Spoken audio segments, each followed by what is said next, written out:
Hello guys, అందరికీ happy Sunday and happy friendship day. స్నేహితుల దినోత్సవ శుభాకాంక్షలు. అందరూ ఫ్రెండ్షిప్ డేని ఎలా సెలబ్రేట్ చేసుకుంటున్నారో నాకైతే కామెంట్ చేయండి, మాట్లాడుకుందాం. నేను రిప్లై ఇస్తాను. ప్రతి ఒక్కరికి, నా యూట్యూబ్ ఫ్యామిలీ మెంబర్స్ అందరికీ happy happy happy friendship day. Friends అన్నాక చిన్న పిల్లల నుండి పెద్దవాళ్ళ దాకా ఎవరికైనా ఫ్రెండ్స్ ఉంటారు. పెద్దవాళ్ళకి, ముసలోళ్ళకి, చిన్న పిల్లలకు కూడా ఉంటారు. చిన్నప్పుడు మనం లంచ్ బాక్స్ షేర్ చేసుకున్నప్పటి నుండి స్టార్ట్ అవుతుంది ఫ్రెండ్షిప్ అనేది. చాలామందికి ఉంటారు, school, college, office, job, neighbours అందరూ. కానీ ఒకరైతే నిజంగా క్లోజ్ ఫ్రెండ్ అనేది, బెస్టీ అనేది ఉంటారు కదా. మీకు ఎవరున్నారో అలా కామెంట్ చేయండి. పేరెంట్స్ అయినా ఫ్రెండ్సే అంటారు, సిస్టర్స్, బ్రదర్స్ అలా కూడా ఉంటారు.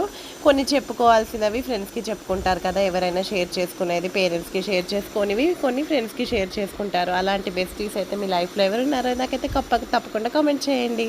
ఇక్కడైతే మేము ఈవినింగ్ స్నాక్స్గా వేడివేడిగా పల్లీలు తింటున్నాము. ఉడకబెట్టే పల్లీలు తీసుకొస్తే నేను దాన్ని మంచిగా వాష్ చేసి మొత్తం మట్టి అంతా పోయినాక ఒక 3 విజిల్స్ పెట్టి ఉప్పేసి ఉడకబెట్టాను. మంచిగా ఈవినింగ్ స్నాక్స్ అయితే అందరం అది తిన్నాము. మంచి ప్రోటీన్ కదా. సో మీరు సండే ఎలా చేసుకున్నారు అండ్ సెలబ్రేషన్స్ ఎలా చేసుకుంటున్నారో నాకైతే కామెంట్ చేయండి. నా వీడియోస్ కనుక ఫస్ట్ టైం చూస్తే లైక్ చేయండి, షేర్ చేయండి, సబ్స్క్రైబ్ చేయండి అండ్ బెల్ కొట్టడం మాత్రం మర్చిపోకండి. Happy friendship day. Bye bye guys.